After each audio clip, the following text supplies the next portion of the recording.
Assalamualaikum viewers, welcome back to Yummy Farm. இன்னைக்கு நம்மளோட சேனல்ல நல்ல காரசாரமான வில்லேஜ் ஸ்டைல் நாட்டுக்கோழி வறுவல் எப்படி பண்ணலாம்னா ஃப்ரெண்ட்ஸ் பார்த்துட்டு போறோம். இந்த ரெசிபி ரொம்ப சிம்பிள் தான் அண்ட் இதோட டேஸ்ட் ரொம்பவே டிஃப்ரெண்ட்டாக ரொம்பவே நல்லா இருக்கும். ஸோ கண்டிப்பாக நீங்கள் எல்லாரும் ட்ரை பண்ணி பாருங்கள். இப்போ வாங்க இந்த ரெசிபி எப்படி பண்ணலான்னு வீடியோக்குள்ளே போய் பார்த்துடலாம். இப்போ இந்த ரெசிபி பண்ணுறதுக்கு நம்ம முதல்ல ஒரு ஃப்ரெஷ் மசாலா ரெடி பண்ணிக்கலாம். அதுக்கு நான் ஒரு பேனில் 2 டீஸ்பூன் மிளகு, 1 டீஸ்பூன் அளவுக்கு ஜீரகம் எடுத்துருக்கிறேன். ஸோ அதை நம்ம ஆட் பண்ணிவிட்டு லைட்டாக ஜீரகமும் மிளகும் லைட்டாக வறுத்து எடுத்துக்கோங்க. இது நல்லா வறுப்பட்டு நல்லா மணம் வர வெளியாகும். அதுக்கப்புறமா இதை நம்ம ஒரு மிக்ஸி ஜாருக்கு மாற்றிட்டு இதை நம்ம நல்ல ஒரு ஃபைன் பவுடராக அரைச்சி எடுத்துகிட்டு வந்துக்கோங்க. இந்த அளவுக்கு கொஞ்சம் இந்த மாதிரி ஃபைனாக இருக்கணும். இப்போ நம்ம ஒரு சில்லி பேஸ்ட் ரெடி பண்ணணும். இந்த சில்லி பேஸ்ட் தான் இந்த ரெசிபியோட ஹைலைட்டுன்னே சொல்லலாம். அதுக்கு நான் அதே பேனில் 1 கப் அளவுக்கு நான் தண்ணி சேர்த்துருக்குறேன். தண்ணி லைட்டாக சூடானதுக்கப்புறமா நான் இதில் 4லேருந்து 5 வரமிளகாய் சேர்க்க போகிறேன். நான் ஒரு 200 to 300 கிராம்ஸ் நாட்டுக்கோழிக்கு 4லேருந்து 5 வரமிளகாய் எடுத்துருக்கிறேன். இப்போது இந்த வரமிளகா லைட்டாக சாஃப்ட் ஆகி தண்ணி நல்லா கொதி வந்ததுக்கப்புறமா இதோட ஃப்ளேவர்ஸ் எல்லாம் இது கூட நல்லா இறங்கினதுக்கப்புறமா இதை நம்ம ஸ்டவ் ஆஃப் பண்ணிவிட்டு ஒரு மிக்ஸி ஜாருக்கு மாற்றி நல்லா அரைச்சி எடுத்துக்கலாம். நம்ம மிளகு அரைச்சோம் இல்லையா, ஸோ அதே மிக்ஸி ஜாரில் போட்டு நம்ம இதை நல்ல ஒரு பேஸ்ட் கன்சிஸ்டன்சிக்கு அரைச்சி எடுத்துக்கலாம். ஸோ இப்போ நம்மளோட சில்லி பேஸ்ட்டும் ரெடி ஆயிடுச்சு. இப்போது இந்த சில்லி பேஸ்ட்டை நம்ம லைட்டாக ஆயிலில் ரோஸ்ட் பண்ணணும். அதுக்காக நான் 2 டீஸ்பூன் அளவுக்கு நல்லெண்ணெய் எடுத்துருக்கிறேன். இந்த ரெசிபிக்கு நீங்கள் முழுமையாக நல்லெண்ணெய் யூஸ் பண்ணிங்கன்னா ரொம்ப நல்லாயிருக்கும். இப்போ நம்ம இதிலேயே நம்மளோட சில்லி பேஸ்ட்டையும் ஆட் பண்ணிவிட்டு லைட்டாக இதை கொஞ்சம் திக்கான ஒரு பேஸ்ட்டாக இது ஃபார்ம் ஆகி வரும். ஸோ அது வரைக்கும் இதை நம்ம லைட்டாக ரோஸ்ட் பண்ணி எடுத்துக்கலாம். இந்த அளவுக்கு இது நல்லா திக்கான பேஸ்ட் கன்சிஸ்டன்சி வந்ததுக்கப்புறமா நம்ம ஸ்டவ் ஆஃப் பண்ணிவிட்டு இதை நம்ம ஒரு பவுலுக்கு எடுத்து வச்சிடலாம். இப்போ நம்ம வறுவல் பண்ண ஆரம்பிச்சிடலாம். அதுக்கு நான் நல்லெண்ணெய் யூஸ் பண்ணியிருக்கேன். ஒரு 2லேருந்து 4 டேபிள் ஸ்பூன் நல்லெண்ணெய் ஆட் பண்ணியிருக்கிறேன். இப்போ நம்ம இதில் ஒரு கைப்பிடி அளவுக்கு நான் கருவேப்பிலை சேர்த்துருக்கிறேன்.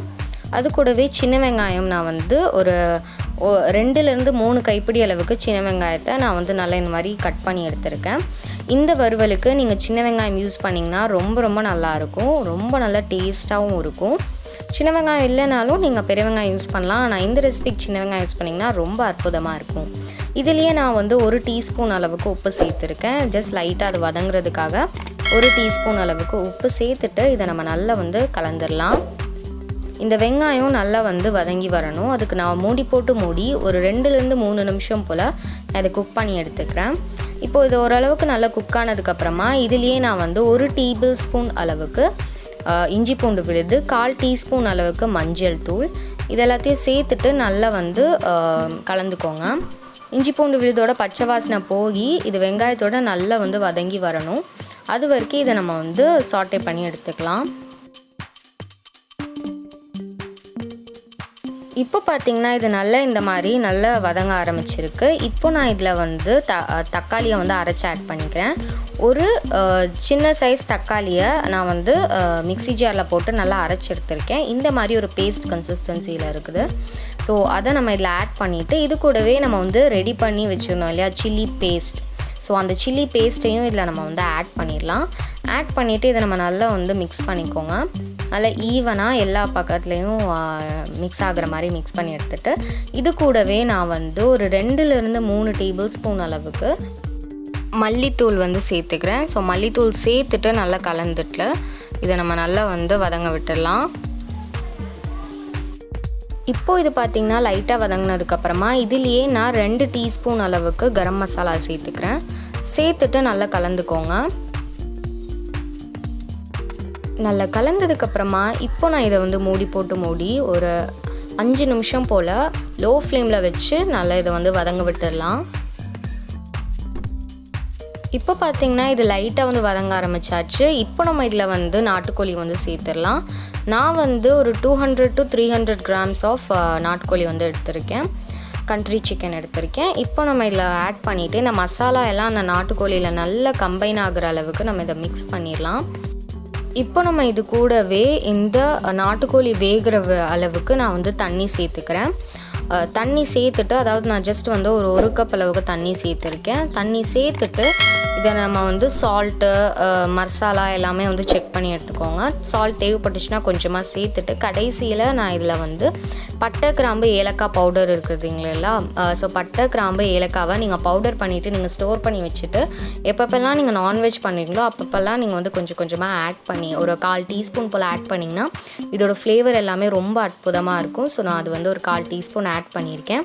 இப்போது நான் இதை மூடி போட்டு மூடிட்டு கிட்டத்தட்ட 30-35 நிமிஷம் போல் லோ ஃப்ளேமில் வச்சு நல்லா அந்த சிக்கன் வேகிற வரைக்கும், அந்த நாட்டுக்கோழி வேகிற வரைக்கும் குக் பண்ணி எடுத்துக்க போகிறேன். ஸோ பார்த்தீங்கன்னா எண்ணெய் எல்லாம் நல்லா பிரிஞ்சு வந்து சூப்பராக நாட்டுக்கோழி வந்து வெந்து வந்திருக்கு. இந்த மாதிரி நீங்கள் டைரெக்டாகவே கடாயில் வேக வைக்க முடியல அப்படிங்கிற பொழுது நீங்கள் ஏற்கனவே வந்து நாட்டுக்கோழியை குக்கரில் வேக வச்சுட்டு கூட நீங்கள் இதில் ஆட் பண்ணிடலாம். ஆட் பண்ணிவிட்டு ஒரு 5 நிமிஷம் போல் நீங்கள் இதை குக் பண்ணி எடுத்துக்கலாம். பாருங்கள், எண்ணெய் எல்லாம் பிரிஞ்சு வந்து ரொம்ப சூப்பராக நல்லா அற்புதமாக வந்திருக்கு. என்னோடய நாட்டுக்கோழி எல்லாமே நல்லா வெந்து வந்திருக்கு. ஸோ ரொம்பவே பர்ஃபெக்டாக வந்து இருக்குது. இப்போது நம்ம இதில் கடைசியாக நம்ம வந்து ஃப்ரெஷ்ஷாக அரைச்சி வச்சிருந்தோம் இல்லையா, மிளகு சீரகமோட ஒரு மசாலா. ஸோ அந்த மசாலாயும் இதில் ஆட் பண்ணிவிட்டு இது வந்து லைட்டாக வந்து இன்னும் ஒரு 2 நிமிஷம் போல் நம்ம வந்து குக் பண்ணி எடுத்துகிட்டு சர்வ் பண்ணிடலாம். ஸோ பாருங்கள், ரொம்ப ரொம்ப டேஸ்டியான நல்ல காரசாரமான வில்லேஜ் ஸ்டைலில் ரொம்பவே நல்ல அற்புதமான ஒரு நாட்டுக்கோழி வறுவல் நம்ம வந்து செஞ்சு பார்த்துருக்கோம் இன்றைக்கி. இப்போ நான் இதில் கடைசியாக சர்வ் பண்ணும்போது கொஞ்சம் மல்லி இலை போட்டு சர்வ் பண்ணிக்கிறேன். பாருங்கள், ரொம்ப அற்புதமாக இருக்குது. இப்போது அவ்வளோதான் ஃப்ரெண்ட்ஸ். இப்போ நம்ம இதை வந்து சர்வ் பண்ணிட வேண்டியது தான்.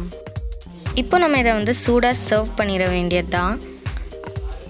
நம்ம சேனலில் ஆல்ரெடியே நம்ம நிறைய நாட்டுக்கோழி, நிறைய நான்வெஜ் ரெசிபீஸ் அப்லோட் பண்ணிகிட்ருக்கோம். ஸோ அதோட லிங்க் நான் கீழே டிஸ்கிரிப்ஷனில் கொடுக்குறேன். ஸோ நீங்கள் மிஸ் பண்ணாமல் அதையும் பாருங்கள், ரொம்ப யூஸ்ஃபுல்லாக இருக்கும். இப்போது இதோட டேஸ்ட் ரொம்ப ரொம்ப அற்புதமாக இருக்கும். ஸோ நீங்கள் இந்த ரெசிபியை செஞ்சு பார்த்தா தான் உங்களுக்கு இதோட டேஸ்ட் வந்து தெரியும்.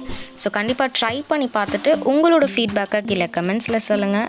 அண்ட் இதே மாதிரி நிறைய ரெசிபிஸ் உங்களுக்காக நம்ம சேனலில் அப்லோட் பண்ணிகிட்ருப்பேன். அதெல்லாம் நீங்கள் மிஸ் பண்ணாமல் பார்க்கணும் அப்படின்னா நம்ம சேனலை சப்ஸ்கிரைப் பண்ணிவிட்டு கீழே இருக்க பெல் பட்டனையும் கிளிக் பண்ணிக்கோங்க. எல்லா புகழும் இறைவனுக்கே.